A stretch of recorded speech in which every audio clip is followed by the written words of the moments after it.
It all. Welcome, everybody. We're so happy to have you Hi. guys all here.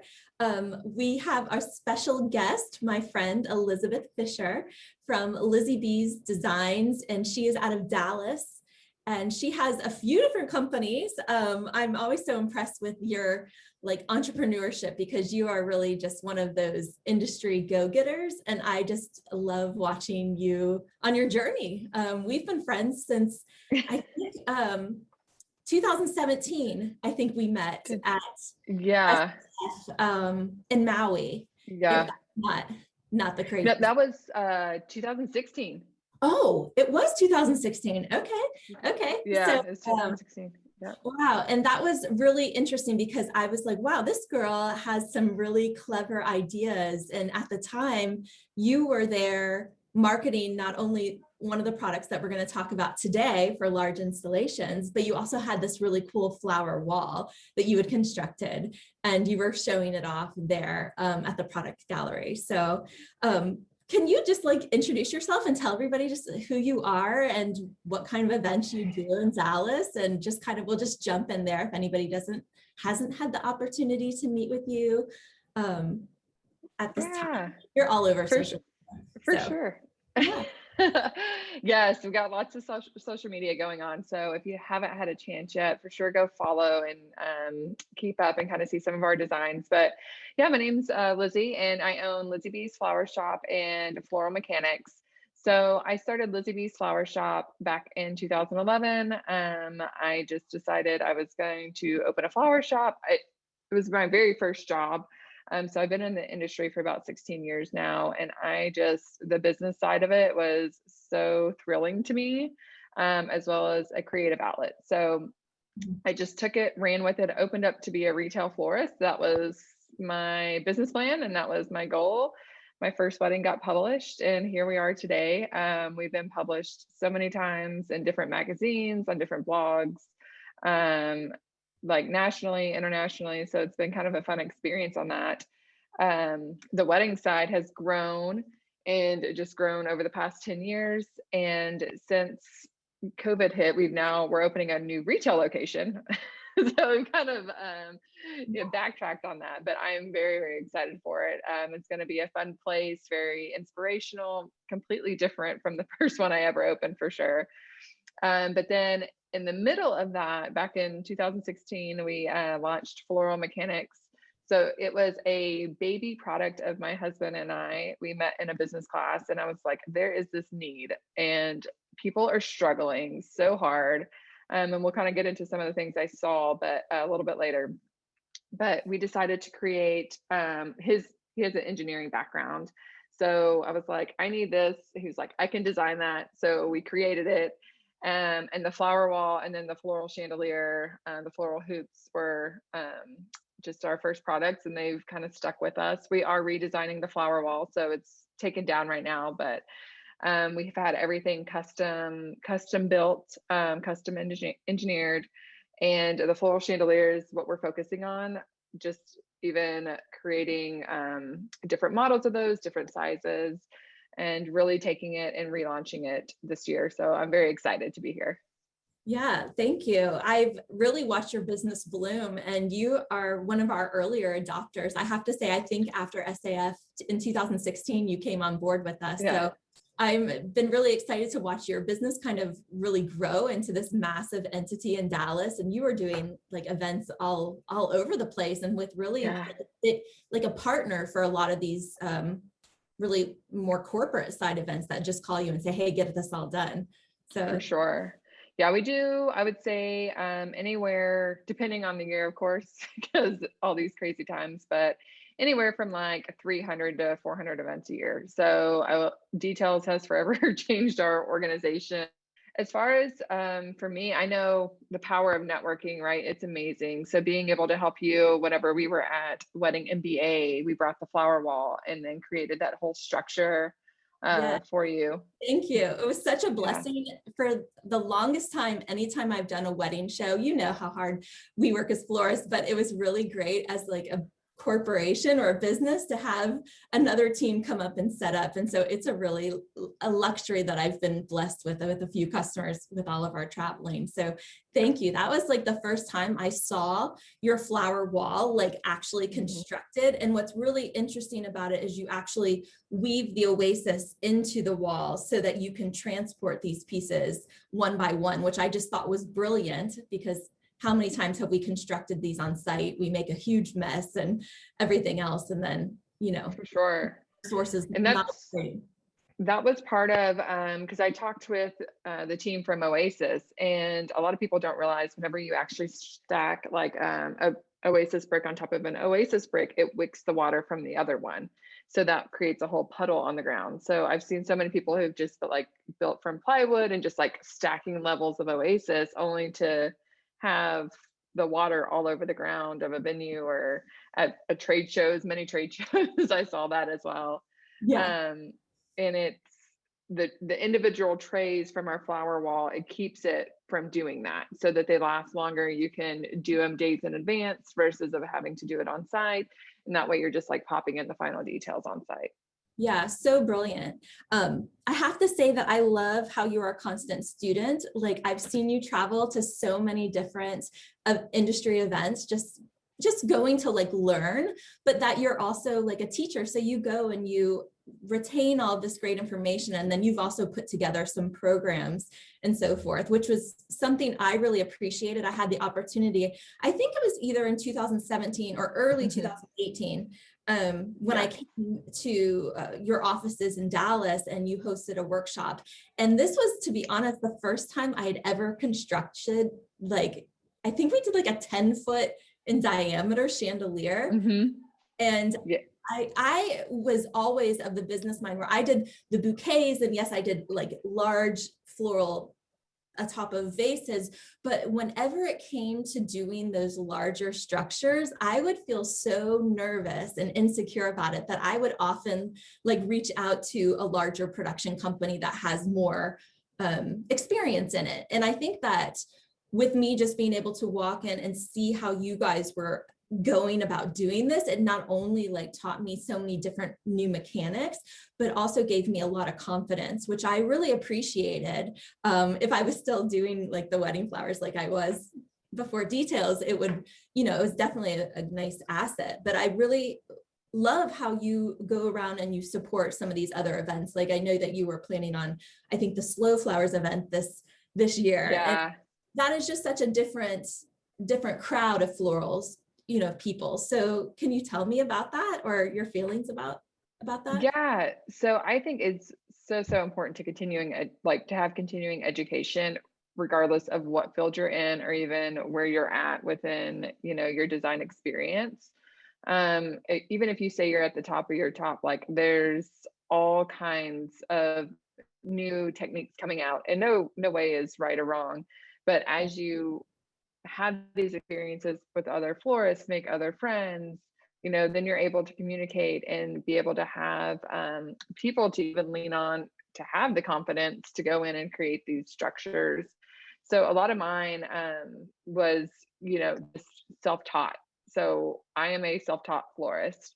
I just do it, and that's my personality. I sell it, and then I'm like, I'll figure out how to do it later.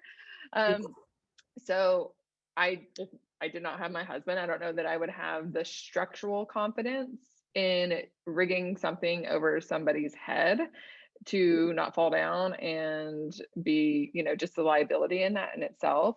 But that's part of the reason that I started creating the workshops and doing the video workshops, is to help the education portion, and even speaking at things like today, just because a lot of people don't understand like the weight of water or the weight of, just the actual flowers themselves, and making sure that you have a structure that can support that.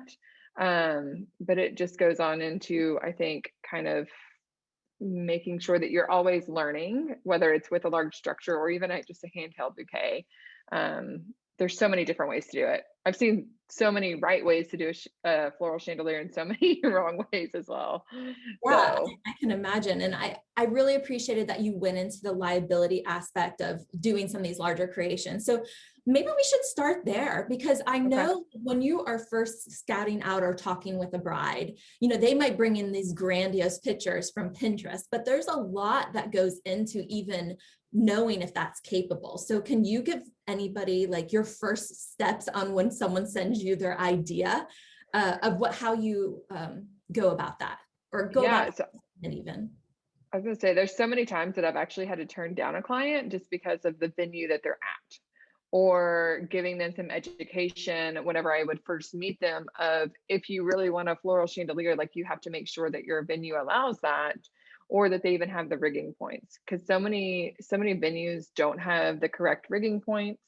What that means is a lot of times, depending on the weight, like I've done some that have no water, just greenery, lush greenery.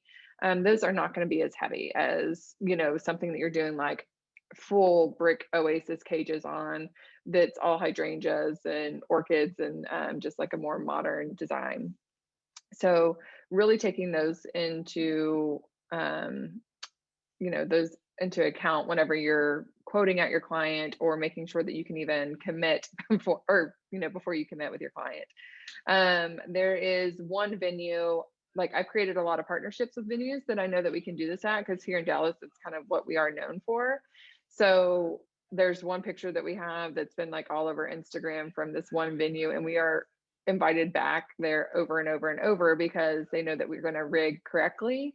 I do personally do all the rigging myself, but if I go to a hotel, you do typically have to hire an outside company. Yeah. So it's going to be like an AV company. So if you don't know what an AV is, audio visual company, or somebody that does lighting, typically that's hired out through the hotel. Mhm. You'll see most larger chains, they typically have PSAV, which Yeah. is when you came down in for that one workshop, that's who did ours. It's so nice because then you don't have to worry about having the manpower to actually rig it. However, sometimes it is Yeah. costly. Yeah, I was going to say the cost of some of these things are, and you have to remember this when you're pricing these installations out, Yeah. is that if you do have to hire their like rigging or their audio visual, they're going to charge you a minimum number of men. They'll probably have a lift fee on there. I've seen that added Yeah, to make sure that you have, I guess, insurance to cover for yourself. sure. And also, like, I just, the amount of time it's going to take for like 2 men or something, they do put a lot of that on there. So make sure you're passing those fees along to your clients. For sure. And I would say, I mean, like, so whenever I rent the one man lift, um, I think they charge me like 300, and I will typically charge my client $500 for just the lift portion.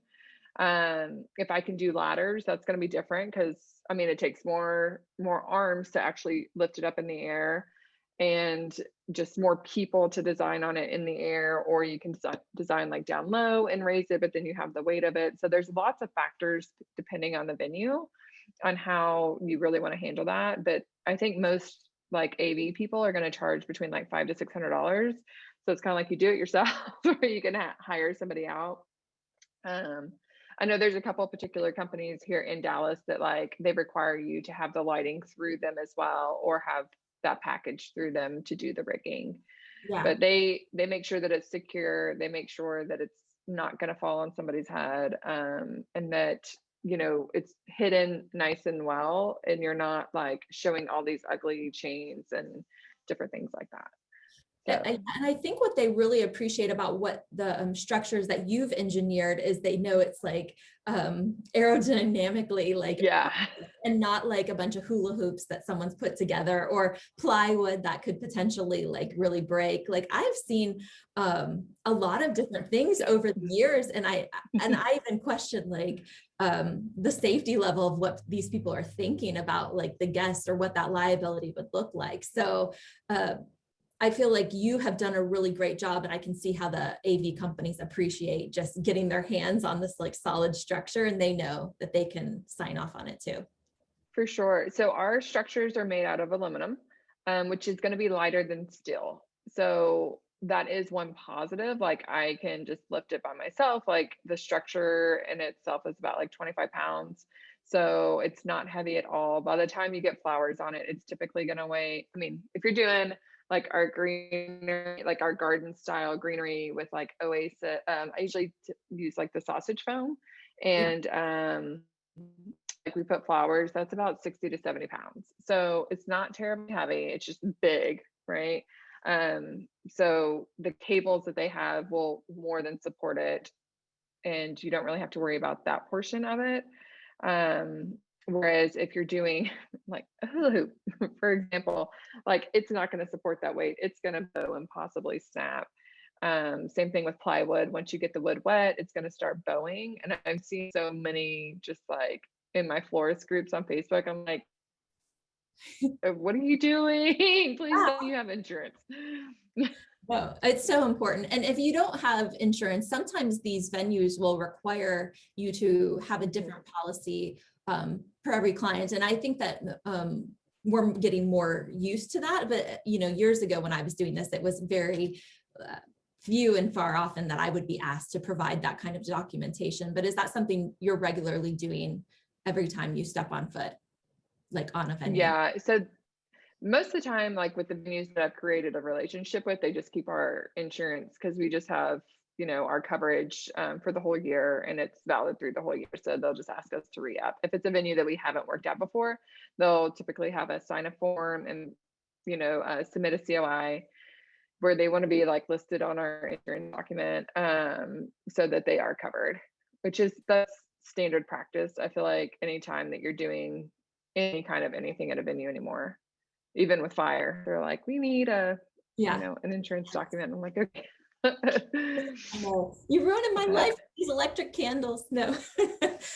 Um, so when a bride comes to you, how do you typically start the design process on one of your larger installations? Do you sketch? Do you look at their pictures, or what is Yeah, so a lot of brides pull me my picture off Pinterest.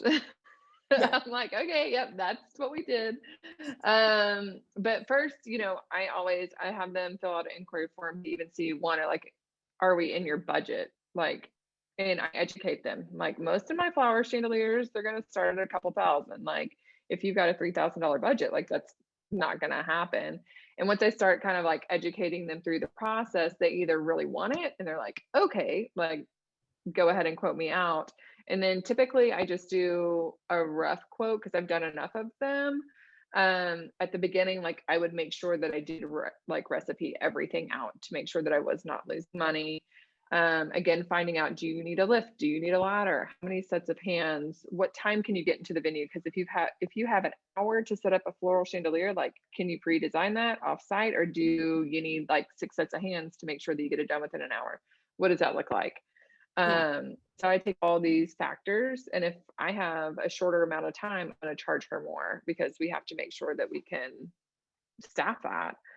Um, so if budget falls in place, venue falls in place, then I go to creating the floral proposal.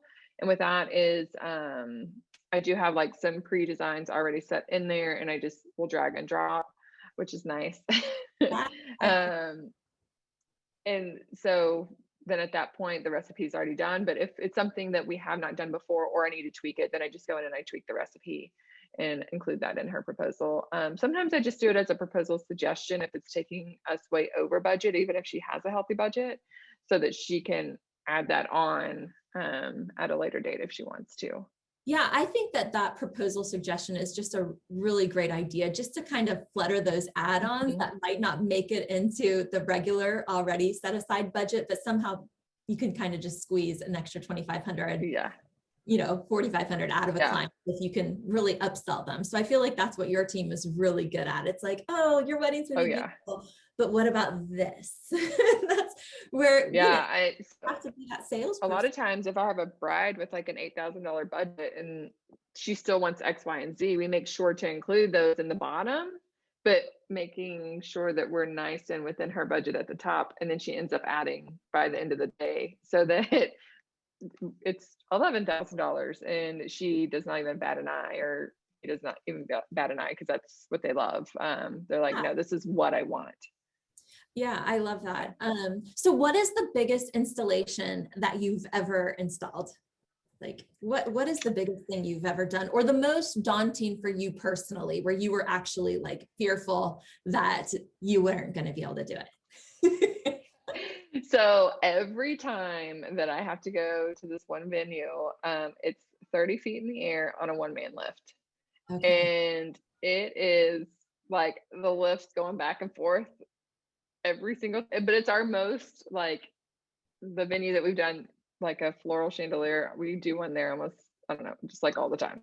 And every time I have to get on that lift, I'm like, I won't even let any of my other employees on it because I'm like, I know, like I trust myself, but I'm just like swaying back and forth up on the lift, and then I have to attach the chandelier. So that's the other, part of it. Whenever I get up there, is making sure that everything's nice and secure and that I'm not overreaching to get the straps or anything like that.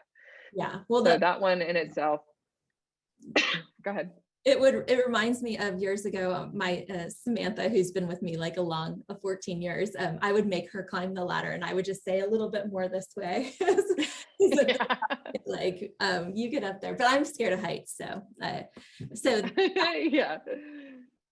So you offer classes. I imagine it's been really difficult to do that during COVID because you do like a hands-on workshop typically where you Yeah. these gorgeous flowers and it's nice to do that hands-on. So what have you done during the pandemic to kind of continue teaching this?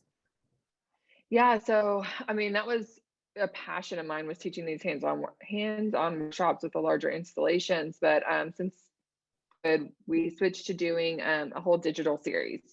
So we just launched that and we're excited because we want to just keep bringing more and more videos on that. But we made it affordable so that everybody, if they're interested in like the advanced portion, all the way down to DIY. So like if you're just getting started, kind of some of the tips and tricks, can choose which course best fits them.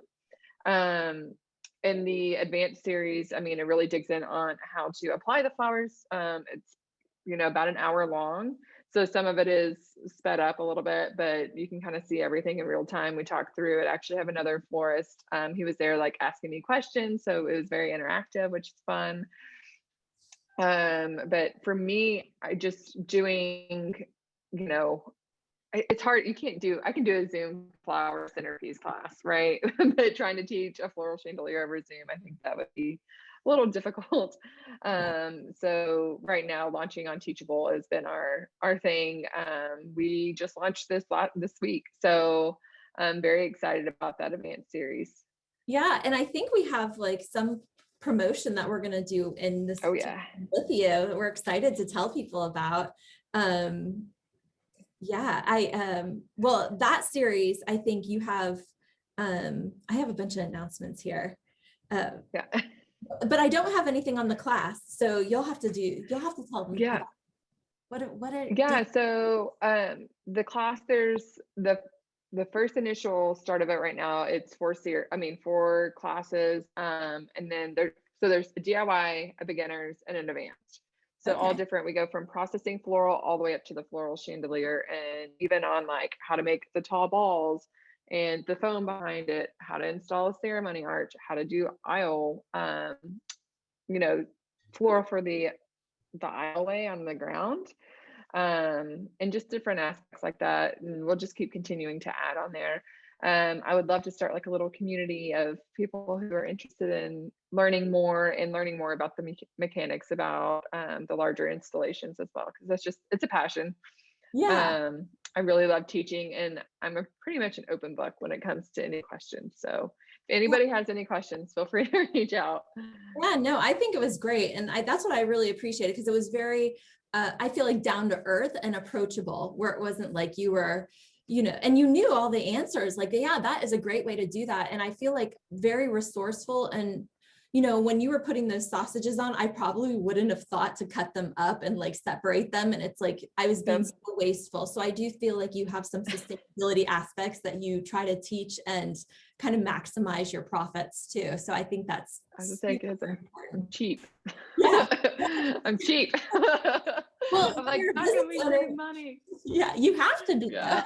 I feel like we all have to stretch a dollar. So it's like how far, because you want your efforts not to be for nothing. So we are in business to For like sure. make money.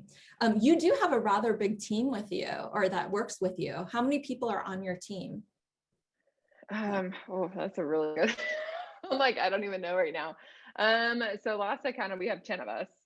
Okay. So there is, and we have a couple, and then I have freelancers that come in. So I would say on a weekly basis, there's probably about 12 of us that are in and out of here. Okay. Give or take. We are, I mean, right now we average about 5 to 6 weddings a weekend. Yeah.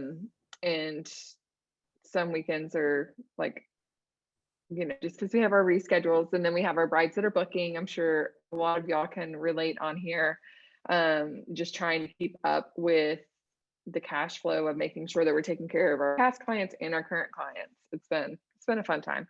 And making sure like we're just hiring like crazy because we're opening the new retail space as well. And then you start getting a bigger team and you realize you need HR. It's fun. Oh, well, yes, that's great. Yeah. But you do something I think a little different than some of our other florists, and I think that you have like you track time.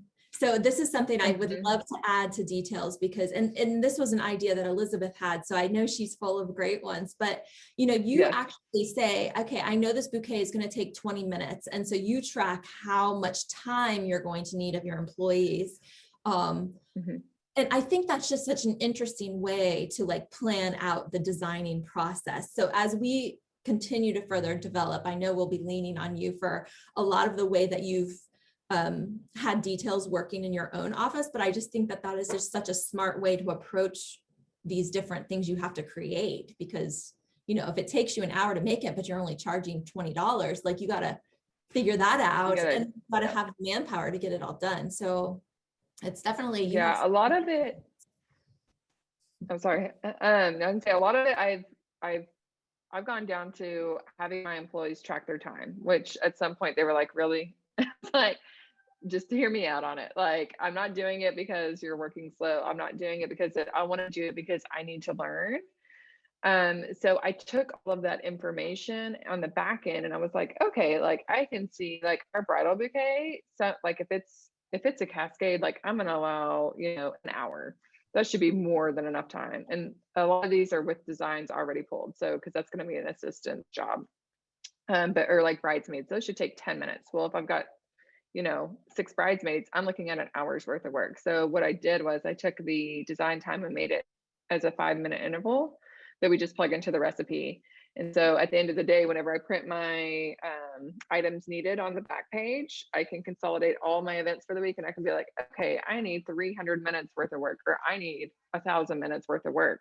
How do I break that up? Yeah. And it's been wonderful.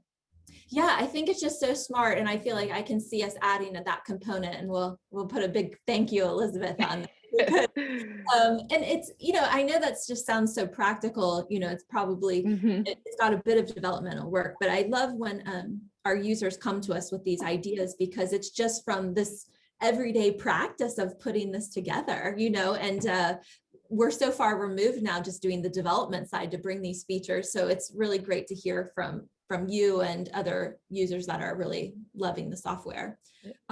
What keeps you inspired? Like what is your, like, how do you stay inspired? Yeah, I mean, it's really watching other florists. I think that going to the conferences, going to different workshops, like I myself, even though I teach them, like I love to go. I love to see, we're in such a creative field that everybody's like, we all just have a medium we're working with, right? So everybody's end result is so different. I went to a really good workshop in Georgia, and it just, watching everybody, like we all had the same flowers, but nobody's creations were the same. And I was just like, this is amazing. So people, they were just manipulating flowers and just doing like gluing flowers inside of each other and just all kinds of different things that it's just, I think really watching and learning from other people. I'm always like eyes open. Yeah, we've tried to include something in our monthly newsletters that we send out called What's the Industry Buzz? And if anybody hears of any great workshops that we should let other people know about, we'd be happy to include them, because I fully believe in continued education, because that's, you absorb so much creativity from it. But if you can put some of those practices to work in your own business, it can kind of elevate you to that next level, or keep everybody in your area pushing it to make all the ships rise together. Do you have like different groups, I guess, design groups in Dallas that you work with? Or I mean, so we have a big community here in Dallas. I feel like we're definitely community over competition here. At least, most of the floral designers are. You're gonna have your, bad peach in the bunch every once in a while, but most every floral designer that I know, like, we all lean on each other, text based, and just really, I think, share all of our ideas. Like, we have a whole Facebook group here in Dallas, and so we have some that have its like freelancers on it, and then we have one for business owners. So that's really nice to have within the community, because even if like we break a vase last minute, we all reach out like, hey, does anybody have one of these? And it's wonderful, especially with all the backlog on getting vases in right now. It's been nice to be able to have other people to kind of like bring in different items needed. yeah. So getting back to the mechanics, what are some essential materials that florists should always keep on hand when they're creating these structures? Like, you don't want to forget this. Yeah. Zip ties. Zip ties. I always bring a toolkit, and within my toolkit we have binding wire, zip ties. I mean, for every wedding we bring it regardless, and that's going to have your basic like extra pins, corsage tape, waterproof tape, ribbon, scissors, like everything you can imagine. But specifically for the floral chandelier, I bring a little like socket wrench kit, because to tighten the bolts, and I make sure that we have it for setup and we have it for breakdown. I bring binding wire, I bring zip ties are your best friend, and then the correct cables. So depending on, like, if you're hiring an outside company, they'll provide their own cables. So a lot of people don't even need cables, whereas if you're doing the rigging yourself, you might need a special kind of cable. And so we have on there, like, you can reach out to us if you need a certain kind of cable, and we can make that for you. So whether it's a TP point or 4 individual cables, we can do that as well. But yeah, I think that binding wire, zip ties, and a socket wrench kit. So those are like my 3. Like, I never realized that a lot of people will use faux flowers when they're doing these larger installations. What is your rule on faux flowers versus real flowers in these installations? And do you do a mixture of both, or are you pro flower? I do all the above. So I know like a lot of big Indian designers around here, like they do their floral chandeliers all faux flowers. Most of the time we do ours in fresh. Sometimes we'll do like the wisteria, the silk wisteria is so in right now, so we'll do that in faux. It really, I mean, it depends on what kind of look I'm going for. I typically will mix both silk and fresh if I'm using just silk, but if you can't, I mean, silk and fresh if I'm doing, like, I don't really use just silk, if that makes sense. So if you can't touch it, nobody's gonna know. Yeah, that's nobody's gonna like know. my rule. But I was like, yeah, I mean, obviously you want to make it as beautiful as you can. So I always, go for real. How do you handle inclement weather situations with these structures? Do you ever have an outdoor tent where you've done all this work and then you had to like let it go, or like move at the last minute? Like, what are some? Luckily I haven't. So we have, because if they have a tent, most of the time they're still going to go on with the event. So, and we have to have something to attach the structure to in order for it to, be hanging. Like, it's got to have some kind of attachment point. As far as for, bad weather, it's going to be inside most of the time. Like, if they're spending, I have had one venue where it was so hot. It was so hot in there. So we just waited till last minute to rig it because heat rises. And so it just made it hotter above. Yeah. Something was wrong with her AC or something. And I was like, these flowers are going to die if I put them up. Yeah. So I think just paying attention to that. But once you have, a structure that's rigged, you're not really going to bring it down. So that would be, I think it would have to just be a call on site. Yeah.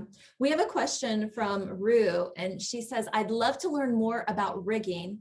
Even if it's in a situation where I have to hire a lighting company, I still like to understand the mechanics. Is this something included in one of your courses, or do you have suggestions? Yeah, so we do talk about a little bit about rigging. And if there's any venue specific questions, I am more than happy to answer that as well. A lot of times it just does go down to specifically to the venue and asking the venue, like, do they have the capabilities to hang? Because 9 times out of 10, they're gonna know. And if they've never had one before, really like being like, okay, well, this is where I think it could work. Also, how big is the chandelier? Like if it's just a little one over a cake, there's not going to be that much weight. So you don't really need to worry about that. Because I've done like an all greenery, like a 6-foot chandelier where it was just hanging on wood beams. Wasn't really worried about it because there's no weight to that. Especially if we ended up having to use 4 points to go to each side instead of being like straight over. So the weight was dispersed and it was maybe like 10 pounds on each point. Okay. So I think just really kind of looking at, the venue. Is there a certain venue that you're looking at, or is it just like a generic question? Ooh, I will have to get back to you on that. Okay. Yeah, I do think it's very venue specific though, because it really depends on if they are going to have those rigging points at all. And you probably can't get anything too massive if they don't. So If they don't have it, yeah. yeah. What is the rule of thumb? Is it 4 times markup, like a full 300% for fresh materials when you're doing one of these structures? Do you use the same kind of pricing as everything else? Typically I just do like, I make sure I cover my faux flowers once, right? And then the second time I typically will just like charge the same amount that I paid for it because I'm going to keep using it over and over and over. The one thing about mixing faux with fresh is you want to make sure that you're not ruining your faux with the wet oasis. So I pay attention to that, and you have to be a little bit more careful during breakdown because like I've had a couple brides recently who have wanted like the waterfall orchid look, and we've used faux in those huge pomander balls. Well, I have to tell my breakdown crew, I'm like, if you break one, if you get it dirty, because as soon as you get, stain it, it's gone. Like it's done for, so you can't reuse it. So as long as you know that you're going to get a couple of uses out of it, like I say, you have to use your judgment on the quality that you're using, because the more you pay for it, the more times that you're going to be able to use it. Just because it is a better quality. Yeah. And we also have a question about the tents. Okay. And from my understanding, there's different types of tents. So if they're not doing a tent that has the capability to hold weight, like you can't even do a structure because it would buckle the whole brace. Yeah. So that's really up to the bride on their expense, whether they do a nicer tent or not. And Rue, a good thing for you is most tenting companies, they will help you hang. At least here in Dallas, like if you inquire, like the bride does have to pay extra, but they'll go ahead and they'll hang that structure for you, and because they'll hang it in the correct place. And the one thing that's nice, like if there's a pole in the middle and it has to go around a pole or anything like that, our structure comes in 4 separate pieces. So you could actually like bolt it together around the pole or whatever that needs to happen. But definitely I would reach out to the tenting company and ask what the structure can hold as far as weight, and if they will actually rig it, because a lot of times they already have the ladders there anyway, and they're gonna be like, okay, not a problem, like we'll rig it, and it's just gonna cost an extra $400 or $500. Yeah. We have a question. Have you done an install in a sailcloth tent? I don't know what that is. That's like the ones that are pointy. Okay. I believe. I think so. Yes. So yes, it is. I Thanks, Heather. personally have not, but I and I do see in a thing on there about actual examples. So if you go on to, like, when we're done, I know at the end, I think we have some examples coming up. Then Yeah. also on our, Oh, I'm sorry. go ahead. No, I was going to say, we'd love to do like a free download maybe of your hoop and the recipe that you Yeah, used to create that design. So we're going to send that off with a recap of this whole like discussion so that you guys can all see the amount of product that she used to create one of these great structures. So that's really awesome. yeah. Yeah. Sometimes it doesn't take as much product as you would think.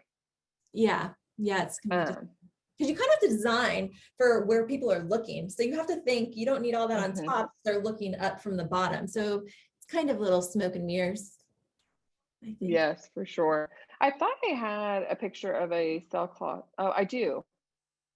I was going to show, I don't know if you can see, but that one is our 8-foot structure in a sailcloth tent.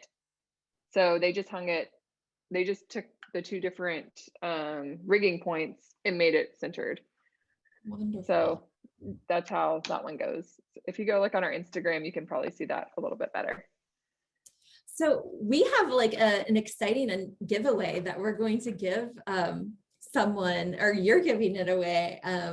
But to someone, it's a chance to win one of these 6-foot floral hoops, which is a $550 value. Elizabeth is graciously gifting it to someone. But what we want to do is see what your design plans would be if you were to win this, and what would you create? So that's kind of what the contest, I guess, is for the giveaway. Yeah. And I guess we'll have a few weeks for you guys to submit your plans, but we're excited to do this with you, because I'm so excited to see what people want to do. Like, what would they dream would they do if they were to create with this? Yeah, no, I think the sky is the limit when it comes to these. And I've seen so many beautiful designs. So I'm so excited to see what people come up with. Yeah, I am too. I think it's gonna be a fun time. We're also going to have your entire line available on Details so that you guys can start adding it to your weddings. Hopefully you'll pick up you have 4 different sizes of these hoops. I think there's a 24-inch, a 36-inch, a 6-foot, and an 8-foot. Yes. Good job. Hey, I know, I got it right. But we're going to have those on our site so that you guys can put them in there, hopefully to use them this year and this coming year in some of your events. And one lucky winner is going to win an entire 6-foot hoop. So that's awesome. We can't wait to see. So thank you. I'm so excited for that. Yeah, we're going to announce it. We'll have some emails that go out about that with this recap, and we'll also have it in our newsletter for July. So make sure you enter and you tag, I think it's Details, and you have to tag Floral Mechanics in the photo and use the hashtag hoop design details. So that's what I love that. Yeah, we're going to be speaking next week. Elizabeth, you're coming to this week. This week. Oh my gosh. Yes. Saturday.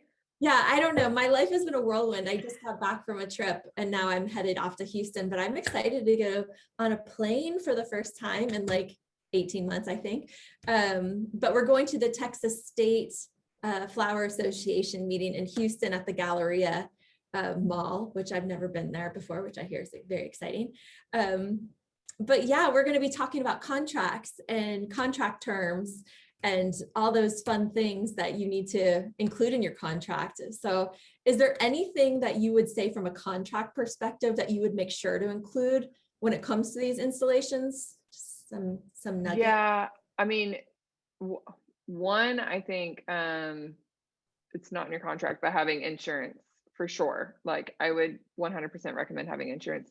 And 2, when you get to the actual install, like I have an artistic clause in my, in my contract saying like, sometimes you have to make changes when you're on site, but you have the creative ability to make those changes, because every chandelier that I've ever done, like they don't turn out the exact same. Like it's just an inspiration photo. This is like conceptually what it's going to look like.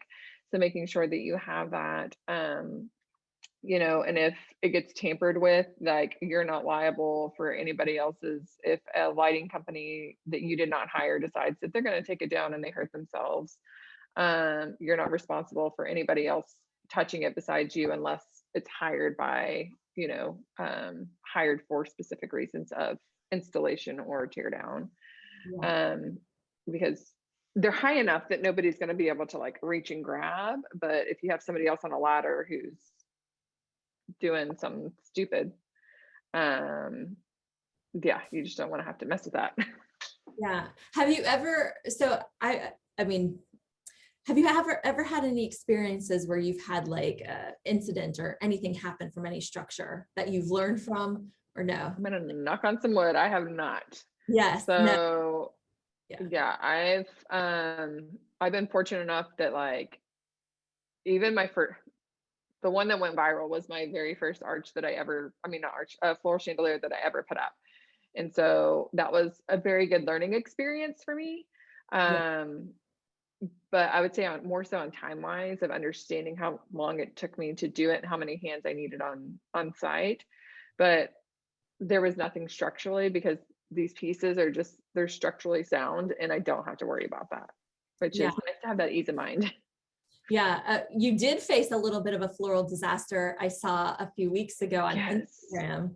Oh And my I'm goodness. like, I have got the perfect product for you because I've just heard about it. But can you let everybody know what happened to you? Because this is like a florist. It was my biggest Nightmare. fear and my nightmare whenever I It had. was a nightmare. So Yes. this is actually my second time that I had it happen. The first time I had corsages and boutonnieres in there for prom, because back when I had my retail space, but the cooler's been perfectly fine ever since, and like did not even think two things of it. We just had stocked the cooler with luckily it was just retail. So I say she luckily, had it a was cooler still malfunction and it like froze all of froze the flowers. everything. And it was like $400 wholesale cost just of flowers that froze. So like it could have been worse, yes, but at the same time, like we just got a brand new shipment in and it cost a lot of money. Yeah, no, So and I heard that, and it was like the day you posted that, the day before, I had heard this product on Flowers and Scents. I'm not sure if anybody watches this podcast. It's Willie Armelini of Armelini Shipping Company, but they had this product they were talking about that is like a monitor that you put in your cooler and it is synced to your phone. So it's an app. I think it costs $79. So affordable. yeah. But how many nights I can remember having all these beautiful bouquets made in my, 1970s cooler that I was just praying did not have like an electrical malfunction, like back in my earliest days before, I just feel like that is something that we all worry about. And I thought this was a great product for Elizabeth. So I'm definitely going to extend you one of those. Yeah, I need one. So I'm gonna need two, because I need one in my wedding and event space and then one on my retail space. Because after that, I'm like, now it's just nightmares of, is it gonna freeze again? Yeah. Well, definitely So it's something to kind of keep in mind, because when that happens. So we'll have information about that on an article and a blog. So if anybody's interested, please reach out to us and let us know. We just feel like this is a vital product that every florist needs. And we're absolutely not getting anything for telling you guys about this, but it's just something that I think everybody needs for that peace of mind. So it's a necessity at this point. I'm like, a $70 fix could have saved me sleep and $400 in flowers. yeah, So. no, definitely. Well, I have really enjoyed talking with you. Do we have any other questions for Elizabeth about hanging large installations? We're going to be announcing all of her products probably in the next coming days. So please keep a lookout in your collection. You'll see a Floral Mechanics logo. And when you click inside there, you'll see her 4 products and the cost for each of those. Yeah. You can even send her orders or requests through details with the RFQ system. And let us know how you like that. And send us pictures of these flower installations once you do that. We'd also love to see your design plans, and someone is going to win a hoop from Elizabeth. So thank you for that. I think it's So awesome. I'm excited to share. And if anybody is in Texas and Houston, come join us. We're going to have a cocktail hour at 5116 and from 6 to 7:30 on, I think Thursday night. So if anybody's going to be in the Houston area, stop in and see us. Oh, we have a question. When doing a rectangle arch for the cross piece, what's the sturdiest option so it doesn't belly in the middle? When doing is this a current structure you have, Melissa? No. Okay. So I just built, I mean, my arch is a 2x4. So what? She builds on a crossbar. For a 10x10. Yeah, I mean, we just use a piece of 2x4, and that is, I mean, you could have a metal structure built, and that's going to be your sturdiest. But as far as for us, I mean, like a 2x4, and I think it really depends on how much water weight you're putting on that, and if you're putting it right in the middle. Like the more you're able to put closer to the ends, like that's going to help with anything. But on a 10x10 structure, definitely no less than a 2x4 for sure. Okay. Hooks on the back of a 2x4. I mean, I usually just zip tie. Zip ties are my best friend. So I just zip tie the cages right on. And then typically, like, I'll pre-design the bars before, depending on what we have, because if I need the space in the transit, like I just leave them blank and I design on site. But if I don't need the space, I'll pre-design on there. So whenever I get there, it just takes 2 people to pop it on. Yeah. So yeah, you're welcome. Yeah, all the ways to get it done as fast as you can. So yeah, all about like get out. Yeah, get me home. Well, thank you so much for joining us. I've really enjoyed. Oh, what is this? We have one more. So broken arch design. Typically I would do those with pipe and drape.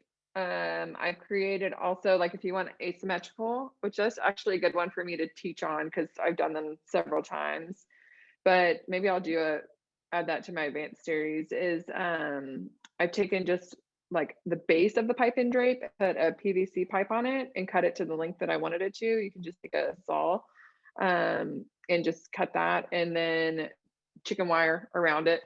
And it depends on the weather. Here in Texas, really hot, so I have to have a water source. So like I'll attach foam under the chicken wire. If I don't need a water source, then I just like if it's in the fall or early fall, late spring, I'll just put directly into the chicken wire. Can you provide us some pictures of some of these designs so we can include them in the email or for the recap? For sure. Yeah. And using Smilax. Can I give a little more specification, like on how to use it, or do I use it? Yes, that's your second. All the above. I mean, so talking a little bit on it is, I use it all the time. Right now it's still out of season. I'm hoping that it'll come back soon enough. Yeah, I use it all the time. So I actually went on a camping trip with my kids and we were in Arkansas, and I was like, there's the gold. So it gets used like crazy.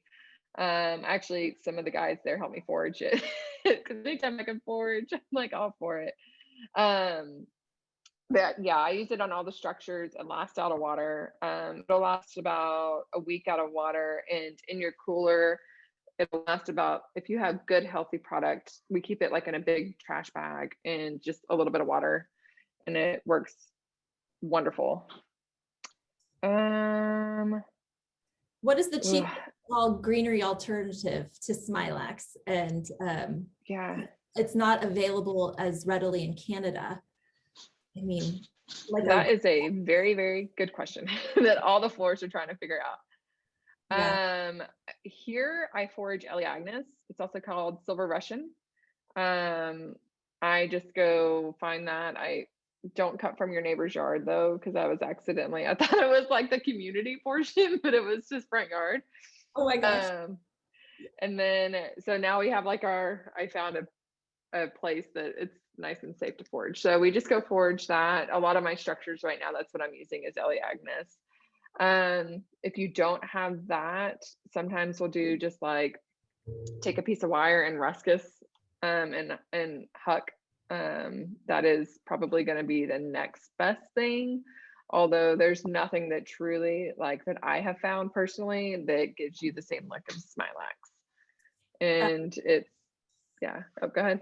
I have to share that Elizabeth is the forage queen, because when she came to the wedding MBA, she came up with all of this eucalyptus that I don't know what luxury property she must have like foraged it from, but they got a full on trimming of all of their eucalyptus trees, which they were everywhere. So except for don't forage and then get into an Uber. We had to put it in his trunk, and he was like, "What are you doing?" Yeah, we talk about that story all the time. Yeah. And in Las Vegas, it's not very liked upon either. So yeah, don't do that.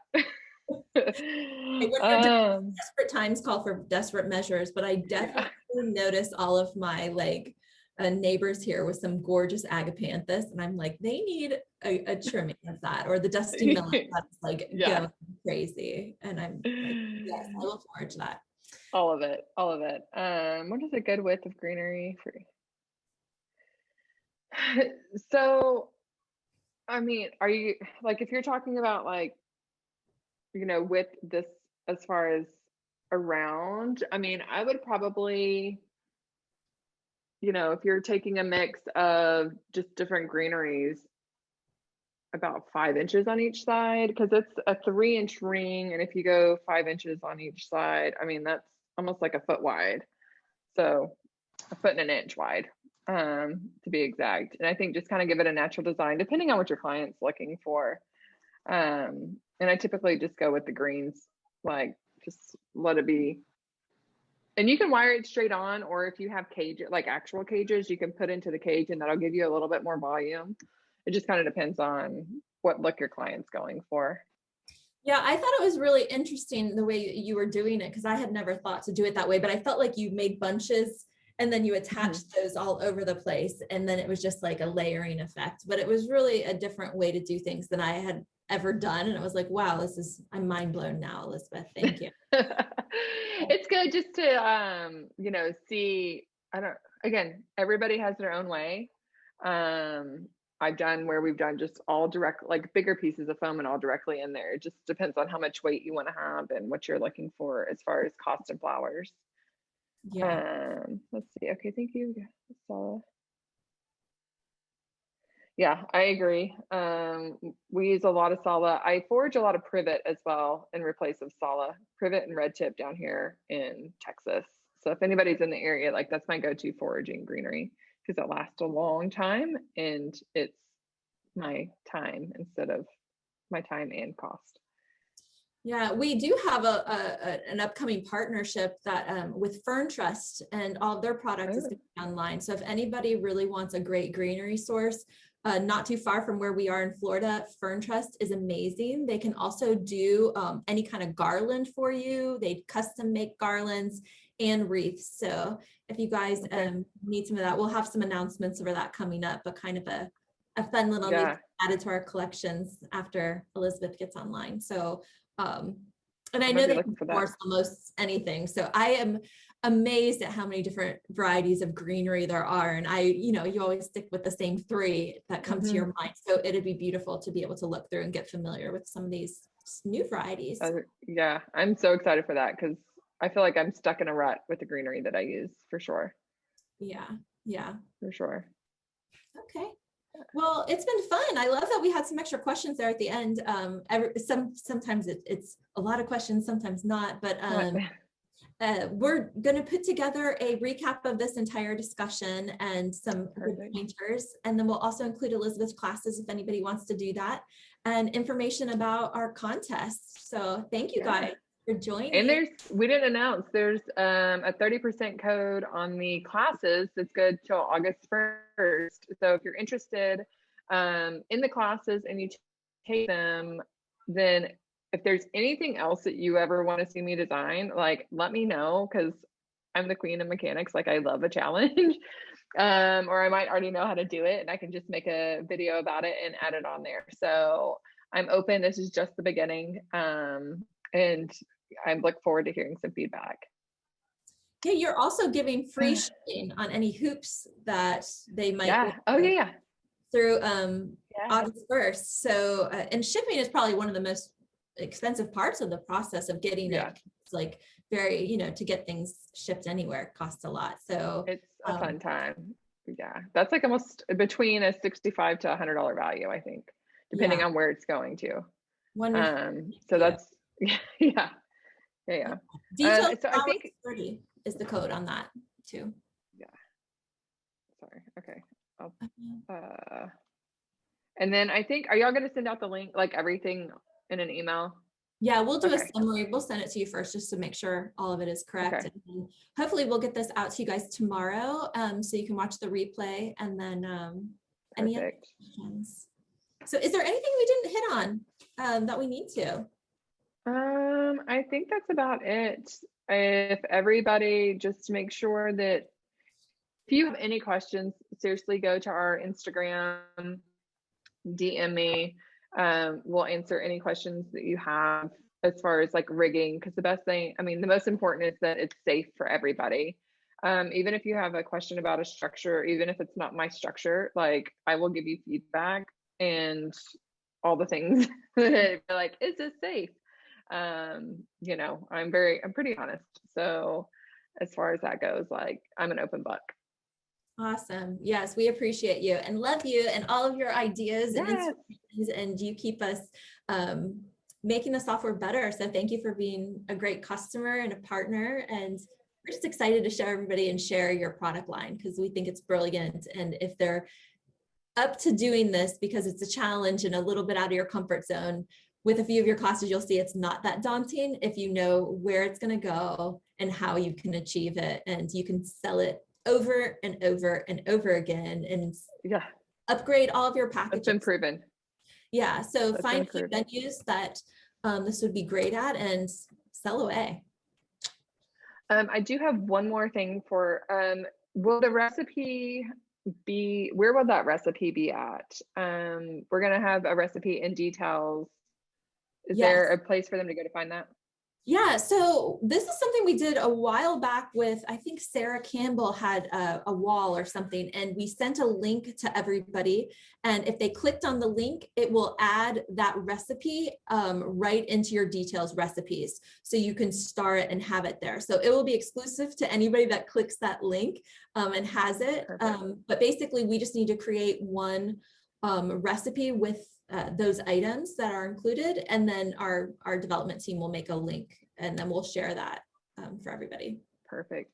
And I'd say that's starting recipe. So like you can always add more to it or you can take away from it. And if you have any questions, but the fullness of the picture is that recipe. So if you know your wholesaler is sending smaller hydrangeas, like adjust it to what you're ordering typically is.